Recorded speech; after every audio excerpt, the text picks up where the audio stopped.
JEM is my name, no one else is the same. JEM is my name. Okay. Let's start with the second story first, because I'd like to end on a positive note. So the second story is The Spirit Stalkers, which takes place... it's actually called Haunted, I'm sorry. During the Misfits arc. So while they're on their reality television show, apparently they go on a show called Spirit Stalkers, where you're trapped in a spooky house.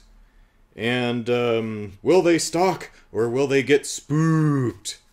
Stalk what? What? I'm not really clear on the premise of the show, but the Misfits are there, and so are the Holograms. But not JEM, Jerrica. They booked the Holograms to be on the show, but not the lead singer, their manager? What? So, they're wandering around this house, and they run into each other, and they're like, what are you doing here? They had no idea the others were there, so they...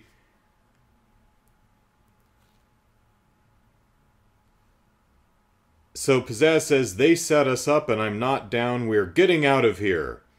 And, Jeddah says, how do you, reckon we're stuck in this house till morning? And Pizzazz says, oh, we're not. Whoa, no, we're not. We're figuring out exactly what's haunting this house, and we're putting a stop to it. What? So they split up, and then they find clues to something. Like, they find a wire and a craft services table, and then they just kick into the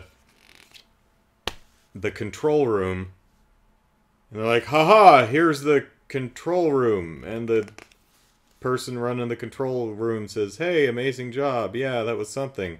Is that Eric bad guy? I don't know. And they're like, hey, you know, having you guys work with the Misfits, or having the Holograms work with the Misfits, it's ratings gold.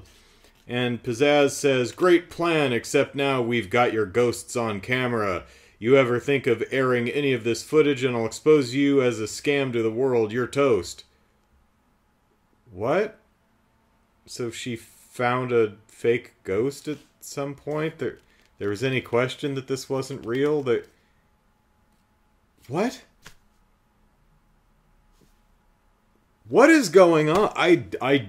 Maybe I'm missing something. I genuinely don't understand this comic at all. It makes no sense to me. I think the premise of, you know, the Misfits and the Holograms working together, you know, stuck in a spooky house overnight, that's a fun premise. That's ripe for a lot of fun. And the closing here is kind of funny. I never thought I'd say this, says Blaze, but our bands, we made a good team for a minute there. What are you talking about? One of you found a wire, and one of your groups found a craft services table. What? And Pizzazz didn't do anything. She just wandered around in the dark until she ran into the other ones, and it's like, oh, hey, there's the control room. But Pizzazz says, you mean you wouldn't have survived the night without the Misfits having your backs. What are you talking about? But lucky for you, no one else will ever know, but try not to let that haunt you. Ha ha ha, as she walks away. That's a great closing line. That would have been a great ending to a story that was good, but with apologies to the writer. Maybe it's just me not understanding things. Man, that just did not work at all. Anyway, so the other story is the Starlight girls are still... pardon me. They're still doing the band thing, and the Holograms are instructing them on the, coaching them on the finer arts of band stuff. And the girls think they're ready to perform, and so they say, we're gonna go to an open mic night at a nearby coffee shop. And the holograms are like, yeah, we should, they're spreading their wings. We should just follow them and just make sure they don't get mugged or something. But, they're going to do something on their own. So the only interference that the holograms run is they distract the bouncer and pretend to be him using a hologram so that they'll actually let them in the front door because they're all underage to a coffee shop. I mean, it's not a bar, but I mean, maybe it's just performing. You have to be 18. I don't know. Waivers in case you fall off the stage. I don't know. So the girls perform and they bomb. They're bad. And everyone's, the entire coffee shop is just kind of sitting there uncomfortable going, ugh. But the holograms are there, and they cheer and clap and yay, woo! And they say, hey, you bombed, but we bombed, we sounded awful, says one of the girls. They hated us.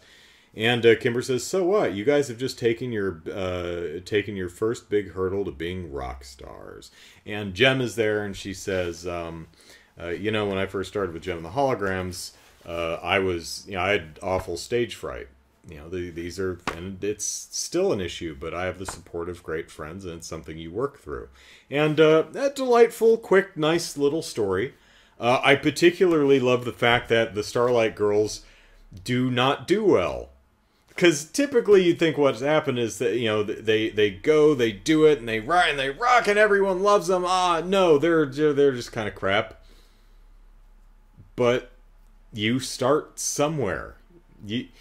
Even great singers or great musicians don't start out great together. It takes, usually, there are probably some exceptions, it takes a while to find your groove, to figure out how to voice match, how to work together.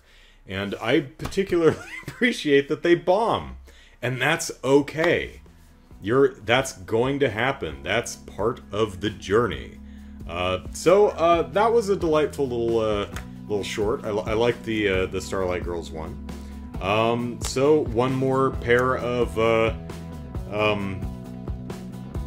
apparently in continuity one-offs, and then we'll hit the epilogue. So stay tuned.